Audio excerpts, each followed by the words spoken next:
ఛత్తీస్గఢ్లో మరోసారి కాల్పులు కలకలం రేగింది. సుక్మా జిల్లా కిస్టారం పోలీస్ స్టేషన్ పరిధిలోని అటవీ ప్రాంతంలో మావోయిస్టులకు భద్రతా బలగాలకు మధ్య ఎదురు కాల్పులు జరిగాయి. భద్రతా బలగాల కాల్పుల్లో 3 మావోయిస్టులు మృతి చెందారు.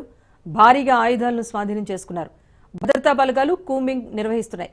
ఛత్తీస్గఢ్ రాష్ట్రంలో తరచూ మావోయిస్టులకు భద్రతా దళాలకు మధ్య కాల్పులు జరుగుతూనే ఉంటాయి. గత కొన్ని నెలల్లోనే వందల సంఖ్యలో మావోయిస్టులు లొంగిపోగా చాలా మంది మావోయిస్టులు పోలీసుల ఎన్కౌంటర్లో హతమయ్యారు. అయితే ఈ ఆపరేషన్లో సైనికులు కూడా వీరమరణం పొందారు. దీనికి సంబంధించి అప్డేట్ మా ప్రతినిధి ఉపేందర్ అందిస్తారు. ఉపేందర్, చెప్పండి, ఛత్తీస్గఢ్లో మళ్లీ ఎదురు కాల్పులు చోటు చేసుకున్నట్టుగా తెలుస్తోంది, వివరాలు ఏంటి? రాజేశ్వర్, ఇప్పటికే అటు ఏదైతే ఛత్తీస్గఢ్ రాష్ట్రం సుక్మా జిల్లాలో కూడా అటు మావోయిస్టులకు అటు పోలీసులకు మధ్య మాత్రం ఎదురు కాల్పులు అయితే కొనసాగుతున్నాయి. ఈ ఎదురు కాల్పుల్లో ఒక మహిళా మావోయిస్టుతో పాటు ఒక హార్డ్కోర్ మావోయిస్ట్ ఏదైతే క్రియాశీలకంగా ఉన్నటువంటి మరో మావోయిస్ట్ కూడా చనిపోయినట్లయితే మనకు సమాచారం ఉంటుంది. ప్రధానంగా ఏదైతే సుక్మా జిల్లాలోని కిస్టారం ప్రాంతంలో ఈ నక్సలైట్లతో జరిగినటువంటి ఎన్కౌంటర్ లో 2 మావోయిస్టులు కూడా మరణించినట్లయితే మనకు సమాచారం ఉంటుంది. అయితే ఘటనా స్థలం నుంచి ఏదైతే మృతి చెందినటువంటి మావోయిస్టుల ఆయుధాలతో పాటు సైనికులు వారి మృతదేహాలను కూడా స్వాధీనం చేసుకున్న పరిస్థితి ప్రధానంగా కనిపిస్తుంది.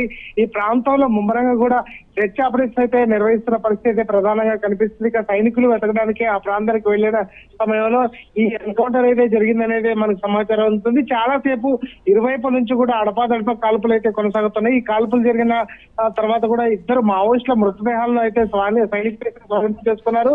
ఈ సుక్మా ఎస్పీ ఏదైతే కిరణ్ చౌహాన్ కూడా ఈ సమాచారాన్ని అయితే ధృవీకరిస్తున్న పరిస్థితి కనిపిస్తుంది. ఇక కిస్టారం పోలీస్ స్టేషన్ పరిధిలో ఇటు అంటే మావోయిస్టులు ఉన్నారనే సమాచారం నేపథ్యంలోనే తాము భూమికి వెళ్లామని చెప్పేసి అటు డిఆర్జీ బలగాలు కావచ్చు, కోబ్రా సంయుక్త బలగాలు కూడా ఈ పోలీసు సెర్చ్ ఆపరేషన్ అయితే కొనసాగిస్తున్న నేపథ్యంలో ఉదయం నుంచి కూడా అటు నక్సలైట్లు సైనికుల మధ్య కూడా కాల్పులు ప్రారంభమైనట్టు ఆయన చెప్తున్నారు.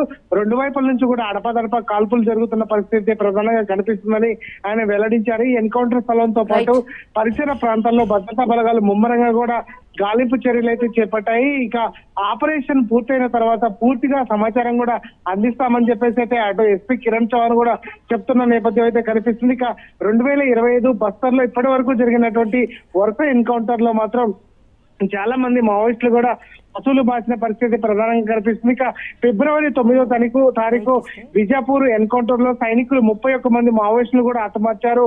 హతమైన మావోయిస్టులు మొత్తం కూడా 1,10,00,000. Right, thank you Upender.